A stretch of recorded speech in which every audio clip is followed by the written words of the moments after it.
बिस्मिल्लाहिर्रहमानिर्रहीम। Welcome to IT series tutorial channel. अपनी इस वीडियो में हम देखेंगे कि आप विद इन 10 मिनट्स एक car washing and detailing business के लिए एक बहुत ही खूबसूरत, एक बहुत ही अट्रैक्टिव वेबसाइट किस तरह से बिल्ड कर सकते हैं। तो इससे पहले कि हम वेबसाइट को बिल्ड करना स्टार्ट करें, आइए देखते हैं कि हम क्या फाइनल प्रोडक्ट बनाने वाले हैं। तो ये है जनाब वो वेबसाइट जो कि हम बिल्ड करने वाले हैं अगले 10 मिनट के अंदर। और इस वेबसाइट में ऐसे फीचर्स जो कि खास तौर पे कार डिटेलिंग और कार वॉश बिजनेस के लिए डिजाइन किए गए हैं। मिसाल के तौर पे टॉप पे आपको एक खूबसूरत स्लाइडर नजर आ रहा है। उसके बाद अगर आप थोड़ा सा स्क्रॉल डाउन करें तो यहाँ पे हमारी कुछ सर्विसेज हैं जो कि एक स्लाइडर की सूरत में ही नजर आ रही हैं। इसके अलावा आप देखिए कि मुख्तलिफ कार्स को हम सिलेक्ट कर सकते हैं, कार टाइप्स को, और उनके डिफरेंट वॉशिंग प्लान्स की प्राइसिंग हमें नीचे नजर आ रही है। इसके अलावा हम डिफरेंट जो क्लीनिंग सर्विसेज देते हैं उसमें बिफोर आफ्टर का इफेक्ट इंतहाई खूबसूरत है और डिफरेंट इमेजेस के साथ ये इफेक्ट यहाँ पे आपको दिखाई दे रहा है। अगर हम थोड़ा सा मजीद स्क्रॉल डाउन करें तो यहाँ पे हमारे पास एक कार वॉश बुकिंग फॉर्म है जिसके साथ हमारी कार वॉशिंग की लोकेशंस, अगर मल्टीपल लोकेशंस हमारे बिजनेस में मौजूद हैं तो उन्हें हम यहाँ पर यूज कर सकते हैं। इसके साथ हमारे पास टेस्टिमोनियल्स हैं और वो बिजनेसेस जो हमारे साथ काम कर रहे हैं, हमारी पॉपुलर प्रोडक्ट्स और बहुत कुछ यहाँ पे शामिल है। और इतना ही नहीं, अगर हम यहाँ पर देखें टॉप पे तो हमारे पास एक प्रॉपर बुकिंग सिस्टम भी है, यानी लोग हमारी इस वेबसाइट को इस्तेमाल करते हुए हमारी सर्विसेज को ऑनलाइन बुक कर सकते हैं किसी भी स्पेसिफिक डेट, किसी भी स्पेसिफिक टाइम पे जो कि उन्हें सूट करता हो। यहाँ पर देखिए हमारे पास मुख्तलिफ किस्म की कार टाइप्स दी गई हैं, तो जिस किस्म की कार की बुकिंग आप करना चाहते हैं सर्विस के लिए आप उसे सिलेक्ट कीजिए। उसके बाद यहाँ पे आपके डिफरेंट प्लान्स हैं जो कि आप सिलेक्ट कर सकते हैं। इसके अलावा आप एडिशनल सर्विसेज सिलेक्ट कर सकते हैं, फॉर एग्जांपल विंडो क्लीनिंग है या हार्ड स्टेन रिमूविंग है। और उसके बाद आपने डेट एंड टाइम को सिलेक्ट करना है और सिंपली आपने अपनी डिटेल्स यहाँ पे एंटर करनी है। तो इस तरह से आपके क्लाइंट बहुत आसानी के साथ इस वेबसाइट को इस्तेमाल करके आपकी सर्विसेज को ऑनलाइन बुक कर सकते हैं। तो आइए देखते हैं किस तरह से हम 10 मिनट में इस वेबसाइट को बिल्ड करने वाले हैं। लेकिन उससे पहले अगर अब तक आपने हमारे चैनल को सब्सक्राइब नहीं किया तो चैनल को सब्सक्राइब करने के बाद बेल आइकन को प्रेस करना मत भूलिएगा ताकि ऐसी मजीद वीडियोस आप तक फौरी पहुंचती रहें।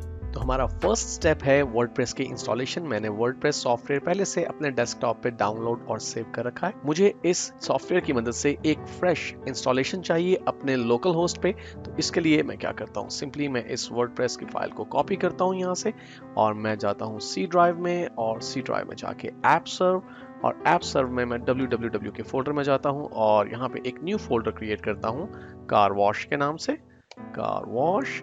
और यहाँ जाके मैं इस फोल्डर को कर देता हूँ पेस्ट। जब तक ये फाइल्स कॉपी हो रही हैं इस दौरान मैं एक डेटाबेस भी क्रिएट कर लेता हूँ। तो इसके लिए मैं जाता हूँ लोकल होस्ट में और टाइप करता हूँ php my admin, और इस तरह से मैं एक्सेस कर सकता हूँ अपने लोकल होस्ट पर मौजूद php my admin को। तो मैं यहाँ से रूट यूज़र को सिलेक्ट करता हूँ और पासवर्ड पहले से सेव्ड है और मैं गो के बटन पर क्लिक करता हूँ। लीजिए हम डेटाबेस सेक्शन में पहुंच चुके हैं। मुझे एक न्यू डेटाबेस क्रिएट करना है तो मैं न्यू के इस ऑप्शन पर क्लिक करता हूं। डेटाबेस का नाम रखता हूं मैं कार वॉश और सिंपली क्रिएट के बटन पर क्लिक कर देता हूं। लीजिए, और हम वापस जाते हैं अपने उस फोल्डर में जहां पे वर्डप्रेस की फाइल हमारे पास जो है वो कॉपी हो चुकी है, लेकिन मुझे इस वर्डप्रेस की फाइल को करना है अनजिप। तो मैं इसे एक्सट्रैक्ट करता हूँ एक्सट्रैक्ट हेयर के ऑप्शन से, और इस तरह से ये तमाम फाइल्स एक्सट्रैक्ट हो रही हैं। थोड़ा सा हमें वेट करना पड़ेगा और जब ये तमाम फाइल्स एक मरतबा एक्सट्रैक्ट हो जाएंगी तो मुझे इन तमाम फाइल्स को वर्डप्रेस फोल्डर से बाहर लेकर आना है इस कार वॉश फोल्डर के अंदर। तो हम थोड़ा सा वेट करते हैं।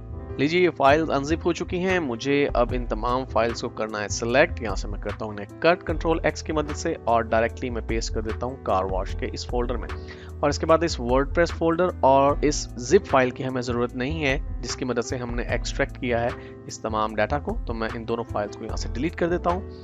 तीसरा काम मुझे ये करना है कि अपने wp config फाइल को मुझे थोड़ा सा कॉन्फ़िगर करना है। तो हमारे पास wp config.php के नाम से एक फाइल मौजूद है जिसके साथ सैंपल का वर्ड भी मौजूद है। सबसे पहले तो हमें इसमें से सैंपल का वर्ड रिमूव करना है। तो मैं यहाँ से सैंपल के वर्ड को कर देता हूँ रिमूव, और इसके बाद मैं इसे राइट क्लिक करके edit with notepad plus plus के ऑप्शन को सिलेक्ट करता हूँ।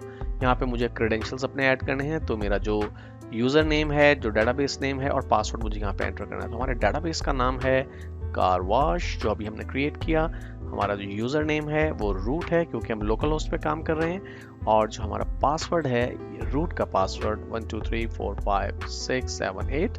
लीजिए हम इसे सेव करते हैं और सेव करने के बाद हम जाते हैं अपने ब्राउज़र में और ओपन करते हैं यहाँ पर एक एड्रेस localhost/carwash और एंटर प्रेस करता हूं मैं। अगर सब कुछ ठीक रहा तो हमारे पास वर्डप्रेस इंस्टॉलेशन पेज आ जाना चाहिए। लीजिए वर्डप्रेस इंस्टॉलेशन पेज आ गया। हम कंटिन्यू के बटन पर क्लिक करते हैं इंग्लिश लैंग्वेज को सिलेक्ट करते हुए। साइट टाइटल हम कर देते हैं जी कार वॉश, और उसके बाद यूजर नेम हमें चाहिए, तो यहाँ पे यूजर नेम में एंटर कर देता हूँ कार वॉश, और पासवर्ड जो है यही हम यूज कर लेते हैं। अपना ईमेल एड्रेस हम यहाँ पे प्रोवाइड कर देते हैं, और सिंपली मैं इसे कॉपी भी कर लेता हूँ जस्ट सेफ्टी प्रिकॉशन के लिए, और इंस्टॉल वर्डप्रेस के बटन पे हम क्लिक करते हैं। हम ब्राउजर में इस सेटिंग को सेव कर लेते हैं। लीजिए हमारे पास वर्डप्रेस की एक फ्रेश कॉपी इंस्टॉल हो चुकी है। अब सिंपली हमें लॉगिन होना है, तो मैंने अपने लॉगिन क्रेडेंशियल्स ऐड किए हैं और लॉगिन के बटन पे क्लिक किया। लीजिए हम वर्डप्रेस डैशबोर्ड में लॉगिन हो चुके हैं। अब बढ़ते हैं हम अपने सेकंड स्टेप की तरफ, और सेकंड स्टेप ये है कि थीम हमने इंस्टॉल करनी है। तो मेरे पास ये थीम डेस्कटॉप पे मौजूद है, एक्वालाइन इस थीम का नाम है। मैं सिंपली इसे करता हूँ यहाँ से कॉपी, और हम जाते हैं डायरेक्टली सी ड्राइव में ऐप सर्व के फोल्डर के अंदर, www फोल्डर के अंदर कार वॉश का फोल्डर है, और यहाँ पे हम wp कंटेंट के फोल्डर में जाके, थीम्स के फोल्डर में जाके इस फाइल को कर देते हैं पेस्ट। चूंकि ये एक जिप फाइल है, हमें इसे डेफिनेटली एक्सट्रैक्ट करना है, तो मैं एक्सट्रैक्ट हेयर के ऑप्शन को सिलेक्ट करता हूँ, और ये तमाम फाइल्स अनजिप हो रही हैं। हम इतने में जाते हैं वर्डप्रेस डैशबोर्ड में, और अपीयरेंस में जाके मैं थीम्स को सिलेक्ट करता हूँ, और मुझे यहाँ पे अब नई थीम जो मैंने अभी ऐड की है उसे एक्टिवेट करना है, तो मैं एक्टिवेट के इस बटन पर क्लिक करता हूँ। लीजिए हमारी न्यू थीम इंस्टॉल हो चुकी है, एक्टिवेट हो चुकी है। अब हम बढ़ते हैं अपने नेक्स्ट स्टेप की तरफ। आइए बढ़ते हैं अपने थर्ड स्टेप की तरफ, और थर्ड स्टेप में हमें करना क्या है, सिंपली जब हमने ये थीम इंस्टॉल की है और एक्टिवेट की है, यहाँ पे हमारे पास एक नोटिफिकेशन आ रहा है कि कुछ रिक्वायर्ड प्लगइन्स हैं जो कि हमें इंस्टॉल करने हैं और एक्टिवेट करने हैं। तो सिंपली हम बिगिन इंस्टॉलिंग प्लगइन के इस ऑप्शन पे क्लिक करते हैं। इन तमाम प्लगइन्स का इंस्टॉल किया जाना जरूरी है, तो मैं इन्हें चेक करता हूँ तमाम प्लगइन्स को, और बल्क एक्शन में से इंस्टॉल के ऑप्शन को सिलेक्ट करके अप्लाई के बटन पे क्लिक करता हूँ।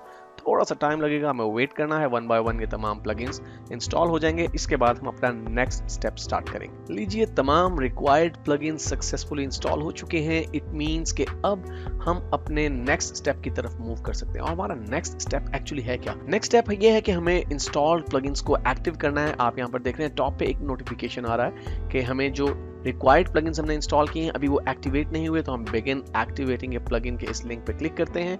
इन तमाम प्लगइन्स को हम सिलेक्ट करते हैं और बल्क एक्शन में जाके एक्टिवेट के ऑप्शन को सिलेक्ट करते हैं और अप्लाई के बटन पे क्लिक कर देते हैं।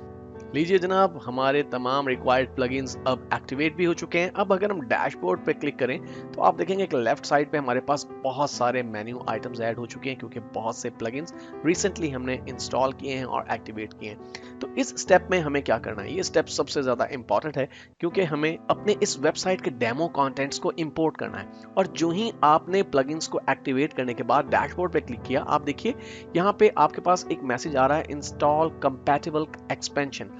और 2 एक्सपेंशंस ऐसी हैं जो कि हमें इंस्टॉल करना जरूरी है, तभी हम डेमो कंटेंट्स को इंपोर्ट कर पाएंगे। तो हम यस इंस्टॉल दीज एक्सटेंशन के इस बटन पे क्लिक करते हैं और चंद ही सेकंड्स में आपकी ये कंपैटिबल एक्सटेंशंस भी यहाँ पर इंस्टॉल हो जाएंगी। लीजिए हमारी रिक्वायर्ड कंपैटिबल एक्सटेंशंस भी इंस्टॉल हो चुकी हैं। हम दोबारा से एक मरतबा डैशबोर्ड पे क्लिक करते हैं ताकि हमारी साइट रिफ्रेश हो जाए, और उसके बाद हमने जाना है टूल्स मेन्यू में, और यहाँ पे आपके पास डेमो कंटेंट इंस्टॉल का ऑप्शन मौजूद है। सिंपली इस पर क्लिक कीजिए और थोड़ा सा वेट कीजिए। आपको अब अपने साइट के लिए डेमो कंटेंट्स इंस्टॉल करने हैं। आपने सिंपली इस इंस्टॉल बटन पे क्लिक करना है, और यहाँ पे आपके पास एक नोटिफिकेशन आ रहा है कि जब आप डेमो कंटेंट इंपोर्ट कर रहे हैं, आपके जो एग्जिस्टिंग कंटेंट्स हैं साइट पे वो तमाम के तमाम रिमूव हो जाएंगे। तो आप पहले बैकअप ले लें, क्योंकि हमने एक फ्रेश इंस्टॉलेशन की है तो हमें बैकअप लेने की जरूरत नहीं है। हम सिंपली ओके के बटन पे क्लिक करते हैं और थोड़ा सा हमें वेट करना है जब तक कि ये डेमो कंटेंट्स इंस्टॉल होते हैं। लीजिए आपके तमाम डेमो कंटेंट्स इंपोर्ट हो चुके हैं, और इंपोर्ट होते ही ऑटोमेटिकली आपको रीडायरेक्ट कर दिया जाएगा फ्रंट एंड पे, और जहां पे आप देख रहे हैं कि आपकी वेबसाइट का होम पेज एक खूबसूरत अंदाज में तमाम कंटेंट्स के साथ मौजूद है। अब सिंपली करना आपको ये है कि जो अननेसेसरी पेजेस हैं जो आप नहीं शामिल करना चाहते अपनी वेबसाइट में, उन्हें आप रिमूव कर दीजिए।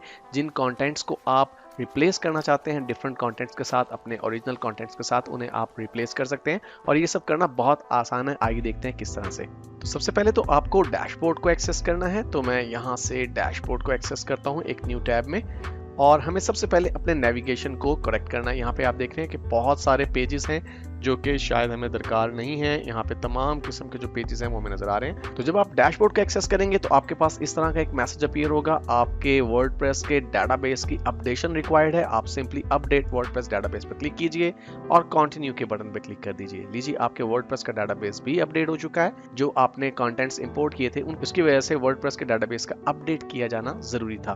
तो अब हम पहुंच चुके हैं अपने डैशबोर्ड पे, और डैशबोर्ड में आने के बाद सिंपली आप जाइए अपीयरेंस में और यहाँ से आप मेन्यूज को सिलेक्ट कीजिए, और यहाँ पे आपके पास ये मेन्यू है जो कि फ्रंट पेज पे आपको नजर आ रहा है। अब आप जिन पेजेस को नहीं रखना चाहते, फॉर एग्जांपल पेजेस के अंदर आपको बहुत सारे पेजेस नजर आ रहे हैं, आप इन्हें अगर नहीं रखना चाहते तो सिंपली वन बाय वन आप इन्हें यहाँ से डिलीट कर सकते हैं। देखिए, इस तरह से आप इन्हें वन बाय वन डिलीट करते जाइए। तो मैं तमाम अननेसेसरी पेजेस को इस तरह से डिलीट कर देता हूँ। ये तमाम गैर जरूरी पेजेस मैंने यहाँ से रिमूव कर दिए हैं। उसके बाद सिंपली मैं सेव मेन्यू के इस बटन पर क्लिक करता हूँ। अब अगर फ्रंट एंड पे जाएं और पेज को रीलोड करें तो आप देखेंगे कि नेविगेशन में हमारे पास सिर्फ वही पेजेस या आइटम्स रह जाएंगी जो कि हम रखना चाहते थे अपने नेविगेशन में, और एक बेहतर नेविगेशन अब यहाँ पे आपको टॉप पे नजर आ रहा है। अब हम बात करते हैं अपने कंटेंट्स को एडिट करने की। यहाँ पे आप देख रहे हैं कि मुख्तलिफ पेजेस के अंदर मुख्तलिफ कंटेंट्स मौजूद हैं। तो किसी भी पेज को एडिट करना बहुत आसान है। सिंपली जब आप फ्रंट एंड पे हैं और डैशबोर्ड में आप लॉग्ड इन हैं एक डिफरेंट टैब के अंदर, तो टॉप पे आपको एडिट पेज का ऑप्शन यहाँ पे नजर आ रहा है। इसके साथ ही edit with WP bakery page builder का ऑप्शन भी मौजूद है। तो सिंपली मैं इस ऑप्शन को सिलेक्ट करता हूं क्योंकि ये वेबसाइट के तमाम कंटेंट्स WP बेकरी की मदद से इंसर्ट किए गए हैं, जो कि एक पॉपुलर पेज बिल्डर है। तो यहाँ पे आपके पास एक नए टैब में पेज ओपन हो रहा है और यहाँ से आप बहुत आसानी के साथ अपने कंटेंट्स को एडिट कर सकते हैं। तो इस वक्त हमारे पास WP बेकरी का फ्रंट एंड ओपन है, तो मैं बैक एंड एडिटर को ओपन कर लेता हूं क्योंकि मैं बैक एंड एडिटर के साथ काम करना ज़्यादा पसंद करता हूं। तो देखिए, आपके पास ये तमाम कंपोनेंट्स अब लोड हो जाएंगे इस WP बेकरी फॉर्मेट के अंदर, और आप इन तमाम एलिमेंट्स को बहुत आसानी के साथ एडिट कर सकते हैं। तो किसी भी एलिमेंट को यहाँ से एडिट करना बहुत आसान है। मिसाल के तौर पे यहाँ पे आप देख रहे हैं कि हेडिंग्स हैं, हमारे पास टेक्स्ट मौजूद है। तो आप जिस चीज़ को एडिट करना चाहते हैं सिंपली एडिट आइकन पे क्लिक कीजिए और उस टेक्स्ट को या इमेज को आप बहुत आसानी के साथ एडिट कर सकते हैं। तो इस तरह आपने देखा कि कितनी तेज़ी के साथ आप एक खूबसूरत attractive car washing and detailing website create कर सकते हैं।